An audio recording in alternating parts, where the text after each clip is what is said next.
विश्व शांति धारा।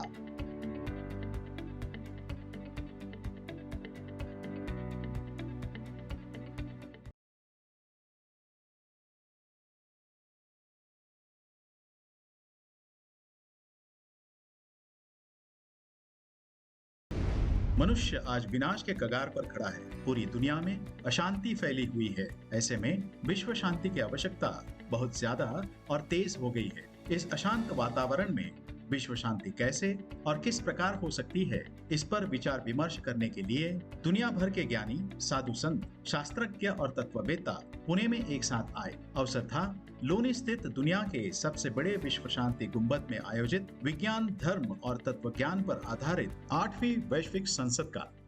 इस 3 दिवसीय समारोह में सहभागी ज्ञानी वक्ताओं ने विश्व शांति और मानव कल्याण के विषय पर अपने विचार प्रकट किए। आइए सुनते हैं उनमें से कुछ चुनिंदा विचार विश्व शांति दर्शन पर प्रसारित एक विशेष कार्यक्रम में, जिसका नाम है विश्व शांति धारा।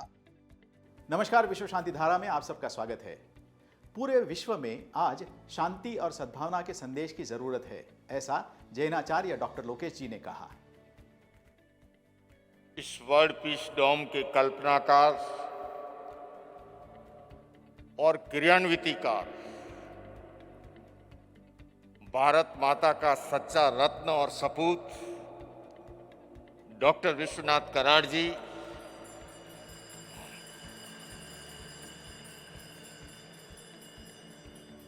और जिस ऊर्जा से मैं बोल रहा हूं, क्योंकि मेरे परिपार्श्व में बैठा था छोटा कराड़ राहुल कराड़, जो ऊर्जा से लबालब भरा हुआ, जो कराड़ साहब के सपनों को दुनिया में लेकर के जा रहा है, ऐसे भाई राहुल कराड़।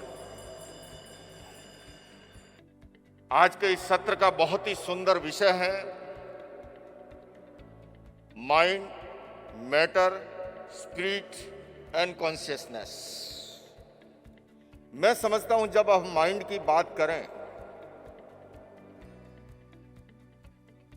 तो हमें लेफ्ट हेमिस्फीयर और राइट हेमिस्फीयर, बायां मस्तिष्क और दायां मस्तिष्क,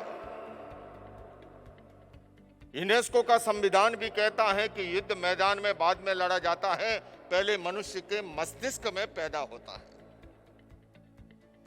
आज पुतिन साहब जो भी कर रहे हैं या यूक्रेन वाले कर रहे हैं, ये आज तो केवल जमीन पे दिखाई देता है, किंतु मस्तिष्क में वर्षों पूर्व यह उत्पन्न हो गया था।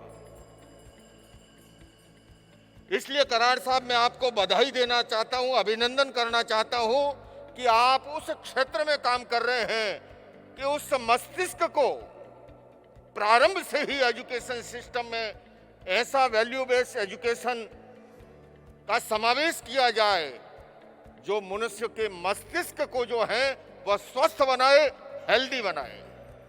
हमारे इसी मस्तिष्क में एनिमल ब्रेन भी मौजूद है, जहां पर 5 विकृतियां जन्म लेती है। तो इसी मस्तिष्क में नियोकॉर्टेक्स परत भी है, जहां पर मानवीय और दैविक वृत्तियां जन्म लेती है। अगर हमें दुनिया से युद्ध, हिंसा और आतंक को खत्म करना है तो उसके रूट कॉज तक जाना होगा, एनिमल ब्रेन को तिरोहित करना होगा, नियोकॉर्टेक्स परत को जगाना होगा, और वह तब तक हम कर पाएंगे जब मस्तिष्क को सही परिप्रेक्ष्य में हम समझ पाएं। हमें टुकड़ों टुकड़ों में दिखने वाली ये समस्या, कभी जातिवाद के नाम पर हिंसा, कभी संप्रदायवाद, कभी रंगवाद, कभी नस्लवाद, कभी क्षेत्रवाद, कभी वर्णवाद, किंतु उसका रूट कॉज है जब जब व्यक्ति का एनिमल ब्रेन जागृत होता है। जैसे वर्जीनिया के एक स्टूडेंट ने यूनिवर्सिटी के 32-33 स्टूडेंट को शूट करके रख दिया। आज अपेक्षा इस बात की है कि एनिमल ब्रेन को तिरोहित किया जाए और नियोकॉर्टेक्स परत को जगाया जा रहा है। उसके लिए प्रारंभ से ही एजुकेशन सिस्टम के अंदर पीस एजुकेशन जैसे कार्यक्रमों को इंट्रोड्यूस करने की जरूरत है, और वो कार्य कराड़ साहब ने शुरू कर दिया है इस विश्व शांति डोम के माध्यम से। बल्कि कराड़ साहब, मैं तो आपसे ये भी निवेदन करना चाहूंगा कि इतना बड़ा कार्य है ये, इस कार्य को लेकर के भारत की तमाम राज्यों की राजधानी में पहुंचिए।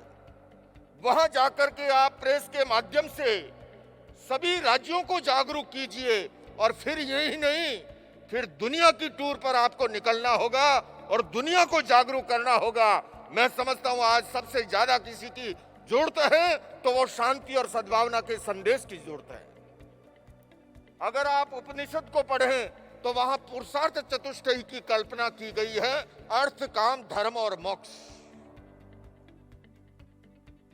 कठिनाई कहां उत्पन्न होती है?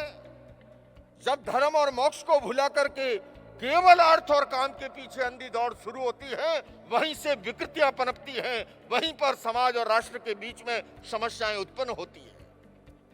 इसी महाराष्ट्र की धरती का महान सपूत लोकमान्य बाल गंगाधर तिलक जी ने जब इसकी टीका लिखी, उन्होंने लीक से हटकर के अर्थ किया इस श्लोक का और उन्होंने योगीराज कृष्ण को अध्यात्म का प्रतीक माना। अर्जुन को भौतिकता का प्रतीक मानते हुए कहा कि जहां पर अध्यात्म और भौतिकता के बीच में संतुलन है, वहीं पर विजय है, वहीं पर भूति है, वहीं पर श्री है और वहीं पर लक्ष्मी है। और मुझे लगता है इसीलिए कराड़ साहब ने इस मंच पर भी धर्म और अध्यात्म के क्षेत्र के भी हैं, तो अनेक अन्य क्षेत्रों के महान विद्वान भी यहाँ उपस्थित हैं, क्योंकि अकेला अध्यात्म सारी समस्याओं का समाधान नहीं कर सकता और अकेला विज्ञान भी नहीं कर सकता। अपेक्षा है अध्यात्म और विज्ञान के समन्वय से समस्याओं का समाधान हो सकता है। मैं इतना ही कहना चाहूंगा कि धर्म का भौतिक विकास से विरोध नहीं, किंतु वह अध्यात्म की नींव आधारित होता है तो वो विकास जीवन के अंदर वरदान बनता है, और अध्यात्म की नींव नहीं होती है तो कभी कभी वरदान की बजाय अभिशाप भी बन जाता है।